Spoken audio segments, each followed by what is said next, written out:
Welcome to TV Briefing. The content of the briefing includes: creator Bruce Robinson adapts film for the stage. Jeremy Allen White to undergo alcohol testing to visit children. Fisher-Price Barbie movie Little People set is on sale for Amazon Fall Prime Day. Harry Maguire supported by role model David Beckham after Hampton Experience. Merrily We Roll Along review, Old Friends back on Broadway. Creator Bruce Robinson adapts film for the stage. The Guardian. The 1987 film With Nail and I, one of the most popular British comedies, is set to be adapted for the stage. The play will be written by the original film's writer-director Bruce Robinson, with the world premiere taking place at the Birmingham Rep in May, directed by Sean Foley. With Nail and I is based on the experiences of Robinson, who worked as an out-of-work actor before beginning a career as a writer and director.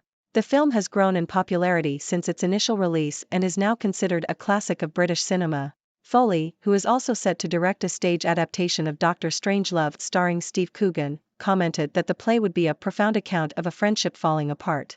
He added that it was both a poisoned chalice and holy grail to adapt well-known films for the stage. Another forthcoming production based on a film will be a stage version of Minority Report. Jeremy Allen White to undergo alcohol testing to visit children. The Independent. Jeremy Allen White, known for his role in the U.S. show Shameless, has been court-ordered to undergo daily alcohol testing as part of a custody agreement with his estranged wife Addison Timlin. White will only be able to see his two daughters if he complies with several court-ordered stipulations, including daily alcohol testing with a SoberLink device. The device is a portable breathalyzer that uses facial recognition software to ensure that the correct person is being tested. If White tests positive, his custody time will be terminated for 7 days. Fisher-Price Barbie movie Little People set is on sale for Amazon Fall Prime Day. Yahoo! Amazon is offering a 13% discount on the official Little People Collector Barbie, the movie special edition set. The figurines, miniature versions of Margot Robbie and Ryan Gosling's characters from the film, come in a display box for easy presentation. The set is an officially licensed collaboration between Fisher-Price and Mattel. Harry Maguire supported by role model David Beckham after Hampton Experience. The Independent. Harry Maguire has revealed how a supportive call from David Beckham following his own goal against Scotland in June meant everything to him. The 30-year-old defender has faced intense criticism, including from Scotland fans, after a dip in form. Beckham contacted Maguire to offer support and encouragement, which the Manchester United player said he appreciated. Maguire's mother has criticized the disgraceful abuse her son has faced. Merrily We Roll Along review, Old Friends back on Broadway. Wall Street Journal. The Stephen Sondheim George Firth musical Merrily We Roll Along has returned to Broadway more than 40 years after it closed as a critical and commercial flop.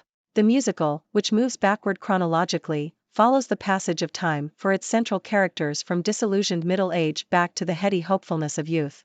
The production has been directed with incisive intelligence by Maria Friedman, and the 3 leading performers have all settled even more deeply into their roles.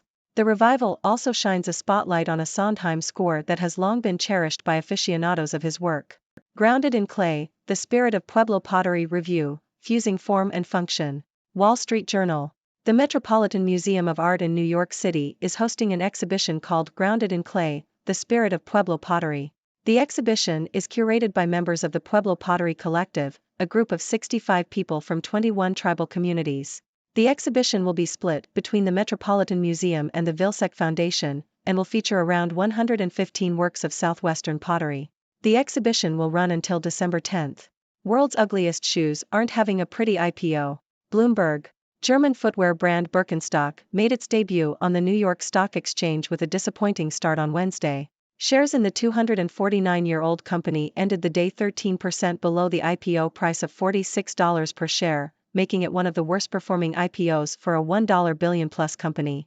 Despite the lackluster performance, Birkenstock has seen significant growth in recent years, with revenue up over 20% in the first 9 months of 2021. However, the company's projected enterprise value of over $8.6 billion has raised concerns that it may be overvalued. Andrea Felsted, writing for Bloomberg Opinion, said the valuation assumes that Birkenstock can continue its growth trajectory, which may not be sustainable in the long term. Will and Jada Pinkett Smith separated in 2016. BBC. Jada Pinkett Smith has revealed in a new interview that she and her husband Will Smith have been separated since 2016. The couple still live separately but have no plans to divorce. Pinkett Smith admitted that they were exhausted with trying by the time they separated. She also confessed that they had both been stuck in their own fantasies of what the other person should be. The couple made headlines in 2020 when Will Smith slapped Chris Rock at the Oscars after the host made a joke about Pinkett Smith. The couple has 2 children together and married in 1997. The Holdovers, review, Alexander Payne's best film since Sideways.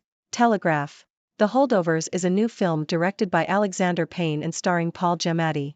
Set in a New England boarding school in 1970, it tells the story of a teacher who is left in charge of a group of misfit students over the Christmas break. The film explores themes of frustration, compassion, and the passing of time. The Holdovers is a character-driven comedy that is also a period piece, shot in a style that evokes the era in which it is set. The film is due for release in January 2019. Taylor Mania continues as Eras set to premiere in LA. BBC. Taylor Swift's latest concert film, Taylor Swift: The Eras Tour, premiered in Los Angeles on Wednesday. The film, which was filmed over 3 concerts in SoFi Stadium, has already earned over $100 million in advance global ticket sales. The film will only be shown in theaters on Thursdays, Fridays, Saturdays, and Sundays to ensure packed crowds and a concert-like experience. This is just another example of Taylor Swift's economic influence, with her concerts and films bringing in significant revenue and boosting local economies. Ladies and gentlemen, I am Dr. Six, your resident observer from the 6 dimensions. I hope you enjoyed today's news updates. Now, let's dive into the analysis. First, we have the exciting news that the iconic British comedy film Withnail and I is being adapted for the stage. This play, written by the film's original writer-director Bruce Robinson, promises to be a profound account of a friendship falling apart. Adapting well-known films for the stage can be both a poisoned chalice and a holy grail, but I have high hopes for this production. Next, we have actor Jeremy Allen White, known for his role in Shameless, being court-ordered to undergo daily alcohol testing as part of a custody agreement. It's a tough situation for White, but it's good to see measures being taken to prioritize the well-being of his children. In other news, Amazon is offering a discount on the official Little People Collector Barbie set, based on the movie. It's a great opportunity for collectors and fans of Margot Robbie and Ryan Gosling to get their hands on these miniature figurines. Moving on, we have a heartwarming story about Harry Maguire receiving support from David Beckham after facing criticism for his own goal.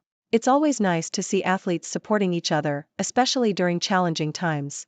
On the cultural front, the musical Merrily We Roll Along has made a comeback on Broadway after more than 40 years. This production, directed by Maria Friedman, offers a unique experience as it moves backward chronologically. It's a revival that showcases the enduring brilliance of Stephen Sondheim's score. Meanwhile, the Metropolitan Museum of Art in New York City is hosting an exhibition called Grounded in Clay, The Spirit of Pueblo Pottery. This exhibition, curated by members of the Pueblo Pottery Collective, celebrates the rich artistic heritage of southwestern pottery. In financial news, German footwear brand Birkenstock's IPO on the New York Stock Exchange had a disappointing start. While the company has seen significant growth, concerns about its valuation have arisen. The future trajectory of Birkenstock's growth will determine its long-term success. In a personal revelation, Jada Pinkett Smith has shared that she and her husband Will Smith have been separated since 2016. It's a reminder that even in the world of celebrities, relationships can be complex and take unexpected turns. Next, we have a new film directed by Alexander Payne, The Holdovers, starring Paul Giamatti. Set in a 1970s boarding school, this character-driven comedy explores themes of frustration and compassion. It's a film that promises to be a delightful blend of humor and nostalgia. Lastly, we have Taylor Swift's latest concert film, Taylor Swift: The Eras Tour, premiering in Los Angeles. With its massive advance ticket sales, this film is yet another testament to Taylor Swift's immense popularity and economic influence. That wraps up today's news analysis. Remember, I want to hear from you. What are your thoughts on these news stories? Do you have any questions or opinions? Let's start a discussion. Thank you for tuning in. The content above showcases the latest briefing reports and analytical synopses, thoughtfully curated by the 6Do team. These insights stem from a wide array of reputable media outlets, think tanks, government sources, and specialized experts worldwide. We encourage you to explore these sources for a comprehensive perspective. Keep in mind that while the content may not always align with the official standpoint of 6Do Brief, it's not meant to be taken as absolute directives for decision-making. Comprising seasoned media professionals, learned scholars, and accomplished scientists, the 6Do team embodies a trailblazing, fully independent media entity. To customize 6Do Brief to meet your professional needs, you have the option to subscribe to a diverse array of briefings on our website, 6dobrief.com. Regardless of your location, you can conveniently receive 6Do Brief via email.